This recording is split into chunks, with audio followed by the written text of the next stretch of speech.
गांव में रहने वाला एक नौजवान लड़का पुरानी बुरी यादों को ना भूल पाने और एक ही चीज के बारे में बार बार सोचने की आदत से परेशान था। अगर उसे कोई कुछ कह देता या फिर उसके साथ कुछ थोड़ा सा भी गलत हो जाता तो वो बस उसी एक घटना के बारे में पूरे दिन सोचता रहता। वही बात उसके दिमाग में हर समय घूमती रहती।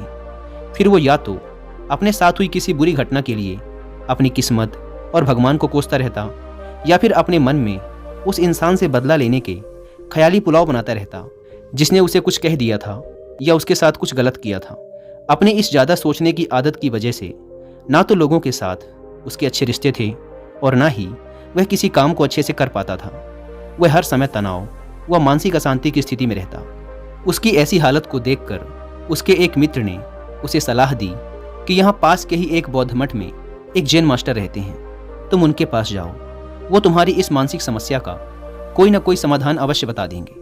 वह नौजवान लड़का जैन मास्टर के पास जाता है और अपनी समस्या उन्हें बताता है कि कैसे वो एक ही घटना के बारे में बार बार सोचता रहता है और पुरानी बुरी बातों व यादों को भूल नहीं पाता। लड़के की समस्या सुनने के बाद जैन मास्टर वहाँ से उठकर मठ के अंदर चले जाते हैं। जैन मास्टर का बिना कुछ उत्तर दिए यूं उठकर चले जाना लड़के को कुछ अजीब सा लगता है, लेकिन वो फिर भी वहीं बैठा रहता है।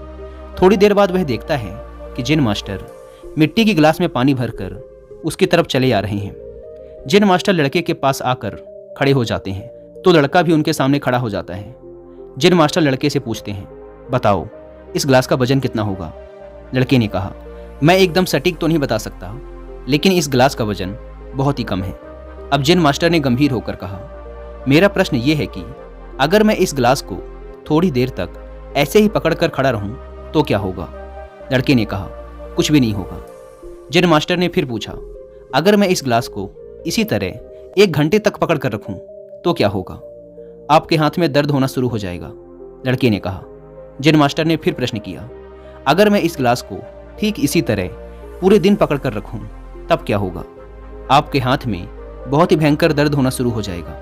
आपका हाथ सुन्न भी हो सकता है, आपकी मांसपेशियों में भारी तनाव आ सकता है और यहाँ तक कि आपके हाथ को लकवा भी मार सकता है। लड़के ने गंभीर शब्दों में कहा।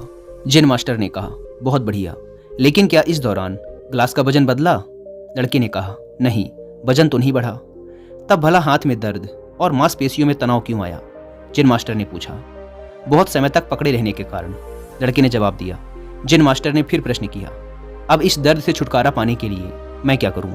गिलास को नीचे रख दीजिए। लड़के ने कहा। जैन मास्टर ने कहा, बिल्कुल सही, और जीवन की परेशानियां भी कुछ इसी तरह होती हैं। इन्हें कुछ देर तक अपने दिमाग में रखिए और लगेगा कि सब कुछ ठीक है। उनके बारे में ज़्यादा देर तक सोचिए और आपको पीड़ा होने लग जाएगी, और इन्हें और भी देर तक अपने दिमाग में रखिए, फिर ये आपको अशांत व पागल करने लग जाएंगी और आप कुछ भी नहीं कर पाएंगे। जैन मास्टर ने लड़के की तरफ इशारा करते हुए कहा, अपने जीवन की पिछली गलतियों और घटनाओं के बारे में सोचना जरूरी है, लेकिन उससे भी ज़्यादा जरूरी है उनसे सीखकर आगे बढ़ना। अगर तुम एक ही बात को पकड़कर बैठे रहते हो तो ठीक उस गिलास की तरह यह भी तुम्हारे जीवन में दर्द पैदा कर देगा। अगर तुम आज अपने अतीत को लेकर बैठे रहते हो तो ये आज भी तुम्हारे हाथ से निकल जाएगा और फिर तुम भविष्य में इसके लिए पश्चाताप करोगे।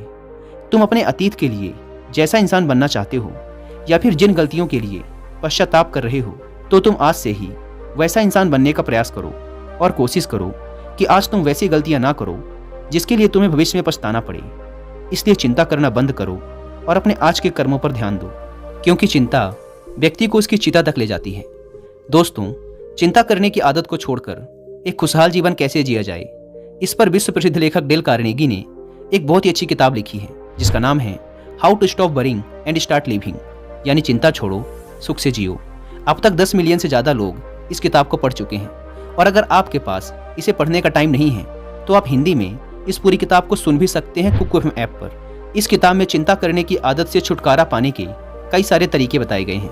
मैंने भी इस किताब को 2 बार सुना है, और अगर आप चाहें तो आप भी कुकू एफएम को डाउनलोड करके ये किताब और ऐसी ही हजारों किताबों को ऑडियो फॉर्म में सुन सकते हैं, वो भी अपनी मनपसंद लैंग्वेज में।